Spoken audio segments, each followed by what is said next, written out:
There's all these good things, and I actually am just curious from both of you.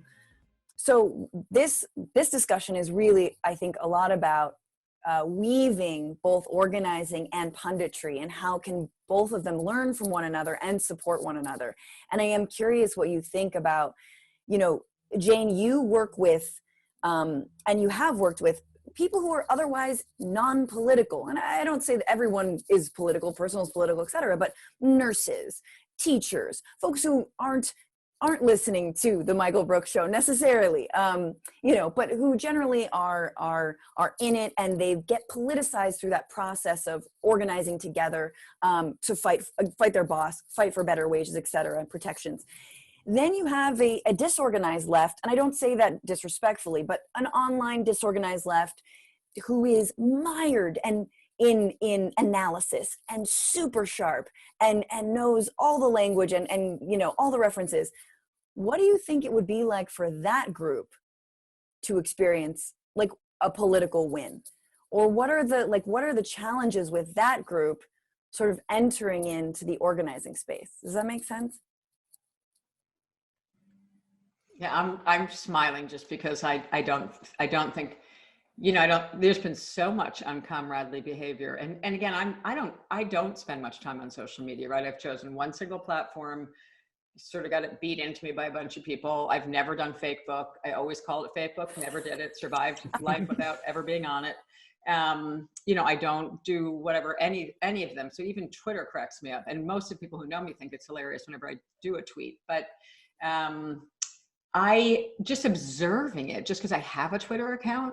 So I'm like watching these uncomradely debates that are going on in the last few weeks around the Medicare for All stuff. And it's sort of like people trying to draw me into it. And I am like, Jesus, shut up and go talk to a worker. That's all I want to say. Like, it really frustrates me. I think, you know, sometimes people like are very, first of all, I love what Josh was saying about the governing power part. So I'm going to wind back to that. But like, yeah. I think it's so real that it's so easy. And it isn't just pundits, it's anyone who isn't doing the work.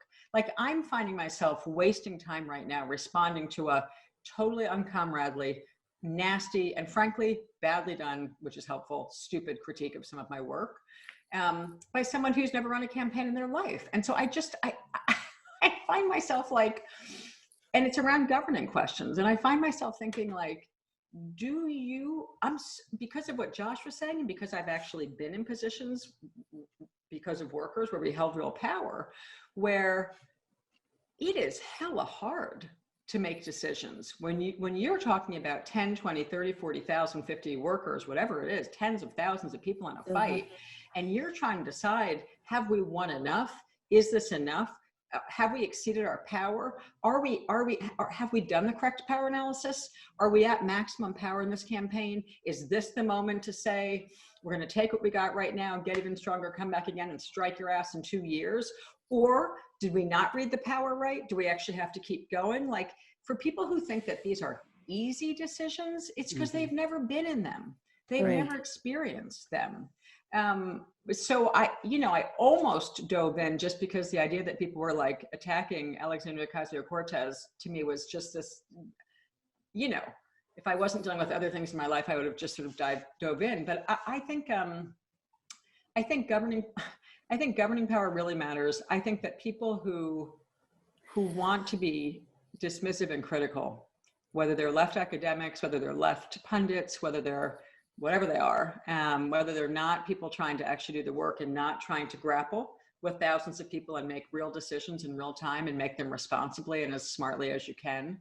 I think they should either try it or frankly be a little bit more sanguine about how hard the work really is. And then when you win, you realize, oh, okay, we made all the right decisions, and we don't always make all the right decisions, but we do our damnedest to make them, you know, in the moment. So I feel like governing, because I haven't actually been a part of winning campaigns personally, and it's something I think about a lot, is like who holds me. The way I think about it is, who am I accountable to? And so I think Michael having Joshua on his show, I think was a form of accountability in a wonderful way, and a form of wanting to be tethered to real movements. And I think personally for me, I do think it is important that pundits and left thinkers consistently bring on organizers to talk about their day-to-day work. And granted, it can be dry as hell. I mean, not everyone is Jane and Joshua.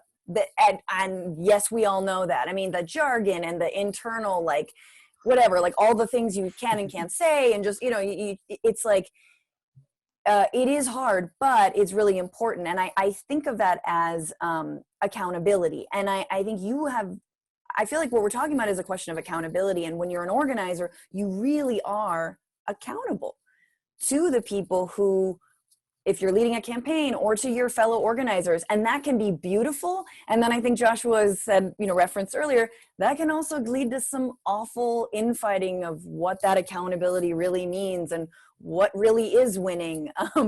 Is it that firing squad? Is it that purity test? But I guess I just want your thoughts on that question of accountability, and how maybe people who can move toward having something like that, Yeah, first, I just want to mark something that struck me about what Jane was saying, which is that, pundits are great. Michael, we're celebrating a wonderful pundit, right? Michael was an excellent pundit. And I think it's a mistake to have a whole new cohort of politicized people who get politicized through the internet to train them to think like pundits. And one of the ways that, and I don't think everyone needs to be an organizer, but I think there are some ways that organizers train their brains to think that are important for everybody. And one is focusing on agency. Like when we run a campaign, if we lose, the first thing we ask is, what did we do wrong? What's within our control, right? Because we've already assessed the difficult landscape that we're in. We don't and activists as well as pundits tend to just blame the forces against us, right? And it keeps us from taking responsibility. And it creates the perception that we can never win, that the forces that we are up against are just all powerful, or it creates the perception that the real problem is the people closer to us. Like if the pesky liberals would just get out of the way, then we would somehow win. And I think that perspective is so weak and whiny to me. And it leads to the politics of blame. It leads to assumptions like, the three of us all are friends with Nato Green. And one thing that Nato frequently says is that, activists tend to think that when moderates lose, it's because they're not progressive enough. They're not like us enough. But if progressive lose, it's because the system has gotten us down. And it's never our fault. Right. And there's a level of empowerment when you realize a lot of times it is our fault. And that's, I think, where it links up with your accountability question, Francesca, which is that, accountability, the left uses that word in a lot of different kinds of ways. And there's a lot of different kinds of organizing. And I know Jane speaks frequently about the integrity of real grassroots organizing that's connected to bases of real people rather than, sometimes activists talk about accountability as being accountable to the opinions of other activists. And so I just want to be clear, that's not what I'm talking about. That accountability is a gift, right? It's if you have a real base of people that your choices impact, it's part of your learning, being a student of your context, to be giving and receiving tough feedback and rooting your actions in the consequences of your actions. And that is one thing that was weird to me about coming on the show and starting to do some punditry, was I was like, who am I accountable to right now? I'm just floating out here on my own, which is still super uncomfortable for me, and vulnerable in a way, because number one, if you're just out here on your own, it empowers people making bad faith smears that are frequently happening right now in the online space because you're not connected to an actual group. But also, how do you get feedback other than just, when I first started coming on the Michael Brooks show, I was constantly looking for feedback about is what I'm saying making sense? Is this being useful? And so of course the first thing I did was read all the comments, which was a very bad idea because that's not actually, the most aggrieved people who happen to click on a video are not that's not a base of people that could, but I was looking anywhere for feedback. And then I found it in TMBS by Michael would often have me to do these patron only calls where people would call and be like, hey, I'm trying to, do this student campaign, or I'm trying to, they would ask questions. And that's what helped me understand, like, okay, this is, I think, when Michael and I would do segments about, how to build a campaign, how to set a target, how to build escalating goals, the difference between different kinds of pressure tactics, those were the segments that didn't necessarily get the most views, but the engagement was deep and the follow-up was deep. And so the community that was built around the Michael Brooks show in the Discord, all of that provided that. I wouldn't say that's accountability, but I think the last thing I'll just say about it is that it's weird to me to be in this sort of punditry space where people talk about strategy in the abstract. I don't know what strategy is in the abstract. Strategy makes sense when you're with a group and there's a context and that group is in relationship to other groups. You can't do strategy as an individual. There's no such thing, right? You're tethered to nothing and represent no one. And so that to me is why accountability is a gift.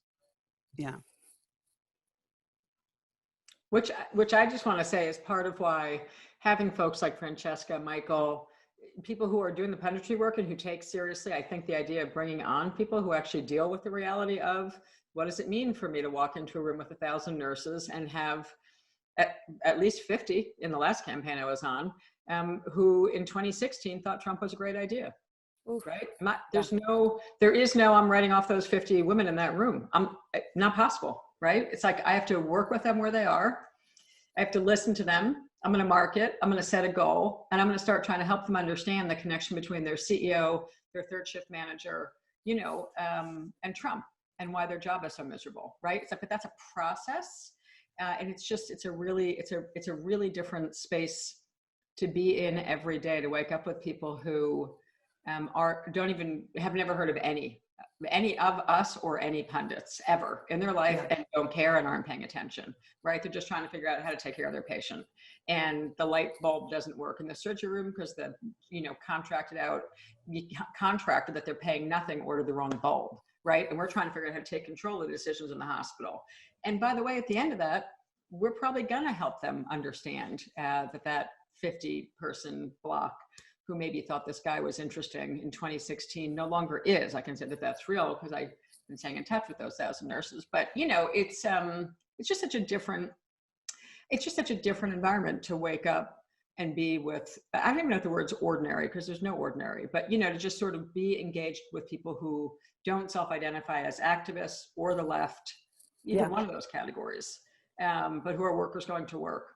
And who realize there's a problem with their boss, that things are bad and that they can't either teach the kids or do the school or whatever workers I'm working with, and have that as my daily grounding. It's just such a different reality. So I think it matters that we have pundits who are sharp and funny. Like, I can tell you, Francesca, doing that, the first time I met you, that was like super fun. I mean, I explicitly was like, I'm tired of all these regular talk shows I'm doing. Can I do a book launch with some comedians who have good politics and who are smart, which is how I met you.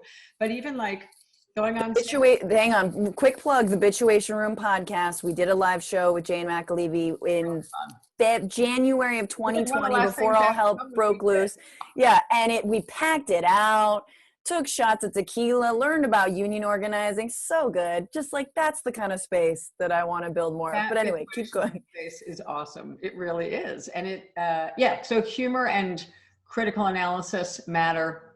And I think, it's part of why, like, the difference between going on with Michael and Sam and having people who know what they're doing and who are asking really good questions and who are raising really good points and who want to get into, who want to be self-critical, it's a movement, and how do we get better? Like, that's a great place to be. Those are the main spaces I say yes to, right? Because I'm not interested in a lot of the, there's a lot of shows that are just not particularly interesting to me. And so I can politely decline them.